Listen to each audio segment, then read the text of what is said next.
हाँ जी, next question देखते हैं। क्वेश्चन नंबर 15 6.3 का। A vertical pole of length 6 metre cast a shadow of 4 metre long.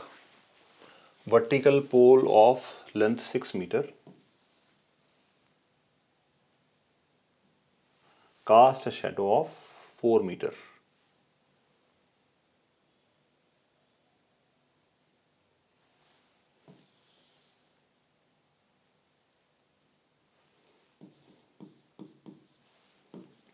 Pole and shadow 6 metre and 4 metre. तो इसका नाम ले लेते हैं ABC। तो ये आ गई हमारी पोल एंड शैडो। नेक्स्ट क्या है? एट द सेम टाइम, सबसे इंपॉर्टेंट जो रेफरेंस है यहाँ पे, same time tower cast shadow 28 metre long. एक टावर बना देते हैं यहाँ पे।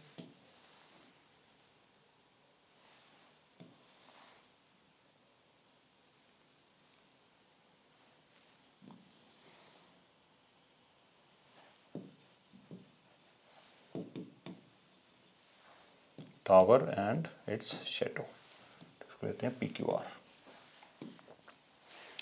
तो ये स्थिति हमें दे रखी है। पहली बात हमारे पास करना क्या है, हमें ट्राइंगल की जो टावर की हाइट है वो निकालनी है। ऐसे केस में आपको ट्राइंगल्स को आपस में सिमिलर ही प्रूव करना पड़ेगा, क्योंकि एक बहुत छोटा ट्राइंगल है, एक बड़ा ट्राइंगल है, और इसी से कॉमन सेंस से पता चल जाता है। मोर ओवर, हमें जो भी वर्टिकल ऑब्जेक्ट्स होते हैं हम उनको 90 डिग्री का एंगल मान के चलते हैं। इसके बिना क्वेश्चन नहीं होंगे, ये आपको खुद से एज्यूम करना है। दूसरा, जब ये शेडो दोनों की पड़ रही है वो सेम टाइम पे पड़ रही है, क्योंकि जब सनलाइट आ रही है उसके हिसाब से हमारी अर्थ बहुत ही छोटा ऑब्जेक्ट है, और अर्थ के ऊपर हम लोग जो वहाँ पे घूम रहे हैं, हमारा पोल या हमारी जो टावर है वो बहुत ही माइन्यूट माइक्रो ऑब्जेक्ट है। तो कहने का मतलब ये है कि जब हम सेम टाइम पे 2 बजे, अगर आप एक ही नियरेस्ट जोग्राफिकल एरिया में हैं, ठीक है, तो उस टाइम पे अगर आप छोटी सी स्टिक खड़ी कर दीजिए, जिस रेशो में उसकी हाइट और उसकी शेडो होगी, उसी रेशो में बहुत बड़ी बिल्डिंग को ले लीजिए, उसकी हाइट और उसकी जो शेडो है उसकी रेशो होगी, ये बराबर होगा जब आप सेम टाइम पे लेंगे। और इसका मतलब क्या है कि यहां से जो सन का एलिवेशन है वो थीटा है, तो यहां पे भी सन का एलिवेशन जो है वो थीटा होगा। सन के एलिवेशन का मतलब क्या है कि जहां से हम सन को देख रहे हैं। सन को देखने के लिए देखो कॉमन सेंस है कि अगर आप शेडो में खड़े हैं तो सन आपको नजर नहीं आएगा। जैसे ही आप शेडो से बाहर निकले, शेडो के एंड पॉइंट पे, वहां से सन को देखने के लिए आपको कितने डिग्री हेड एलिवेट करना पड़ेगा, इसकी बात चल रही है। उसको बोला जाता है एंगल का सन का एलिवेशन। तो क्योंकि सेम टाइम है, सेम टाइम पे जो सन का एलिवेशन है, चाहे वो छोटी बिल्डिंग है चाहे वो बड़ी बिल्डिंग है, दोनों से सन का एलिवेशन सेम ही नजर आएगा। तो इसका मतलब ये दोनों एंगल यहां पे इक्वल हैं। बच्चों को ये क्वेश्चन इसी से डिफिकल्ट लगता है, और डिस्क्रिप्शन इसका देना जरूरी होगा आपको जब आप इसको एक्सप्लेन करेंगे। तो let AB be the pole, PQ be the tower,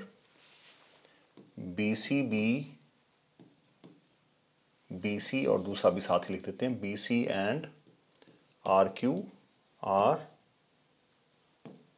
shadows, and to find क्या है हमारे पास, PQ कितना होगा। तो मैंने आपको अभी बताया कि ये दोनों ट्राइंगल हमें सिमिलर करने हैं, 90-90 है। ये एंगल के लिए बच्चे फंस जाते हैं। तो जब भी आप शेडो से बाहर निकलेंगे और सन को देखेंगे एट द सेम टाइम, तो जो आपको अपना हेड एलिवेट करना पड़ेगा उसी को बोला जाता है angle of elevation of the sun, और ये शेडो के एंड पॉइंट पे बनता है। ओके, तो in triangle PQR and triangle ABC, angle PQR equals to ABC। ये 90 आपने अपनी आप से ले लेना, इसमें कोई ज़्यादा एक्सप्लेनेशन आपको गिवन नहीं होगी, ठीक है। और दूसरा आ गया आपके पास angle R equals to angle C। इसके लिए रीजन क्या दिखेंगे, angles of angle, in fact angles नहीं आएगा, एंगल आएगा, angle of elevation of sun at the same time, ठीक है जी। तो हमारे पास आगे दोनों triangles similar by using ABC angle similarity. अगर ट्राइंगल सिमिलर हैं तो उनकी कॉरस्पॉन्डिंग साइड्स की रेशो क्या लेंगे हम, इक्वल। तो यहाँ पर जो हमें चाहिए पी क्यू चाहिए, पी क्यू का कॉरस्पॉन्डिंग पार्ट क्या है, ए बी, और हमें गिवन क्या है, क्यू आर। तो क्यू आर का कॉरस्पॉन्डिंग पार्ट क्या है, अगर आप यहां से देखना चाहेंगे, क्यू आर का कॉरस्पॉन्डिंग पार्ट है बी सी। यहां पे बस वैल्यू पुट कर देंगे, corresponding parts of similar triangle. तो पी क्यू की वैल्यू हमें निकालनी है, ए बी की वैल्यू हमें 6 दे रखी है, क्यू आर की वैल्यू हमें 28 दे रखी है, और B C is equal to 4।